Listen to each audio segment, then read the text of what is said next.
शिरूरमध्ये झडपी आणि पंचायत समिती मतमोजणीची तयारी पूर्ण झालेली आहे। 10 वाजेपासून मतमोजणीला सुरुवात होणार आहे आणि या जिल्हा परिषद पंचायत समिती निवडणुकीचे निकाल सर्वात आधी साम टीव्हीवर तुम्हाला पाहायला मिळतील। सकाळी 10 वाजल्यापासून मतमोजणीचे सर्व अपडेट्स सर्वात आधी साम टीव्हीवर पाहायला मिळतील। पुणे जिल्हा परिषदेत सत्ता कुणाची येणार याची उत्सुकता सगळ्यांना लागली।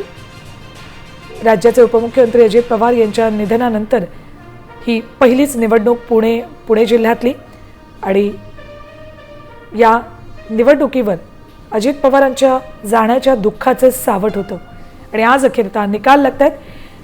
निकालाची तयारी पूर्ण झालेली आहे, त्याचे अपडेट्स देतात आमचे प्रतिनिधी रोहिदास गाडगे। पुणे जिल्ह्यातील जिल्हा परिषद आणि पंचायत समिती निवडणुकीचं मतदान झाल्यानंतर आज खऱ्या अर्थाने मतमोजणी होते।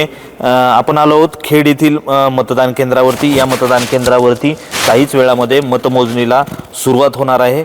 यावेळेस पुणे जिल्ह्यामध्ये 70% मतदान झालं।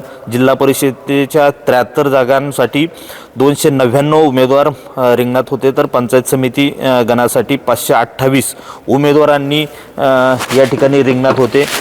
खरं तर पुणे जिल्हा हा राष्ट्रवादी काँग्रेसचा बालेकिल्ला मानला जातो। या बालेकिल्ल्यामध्ये यावेळेस भाजप आणि शिवसेना मोठ्या ताकदीने उतरली होती, त्यामुळे निवडणूक ही चुरशीची पाहायला मिळाली। मतदारांनी मतदानाचा हक्क बजावलाय।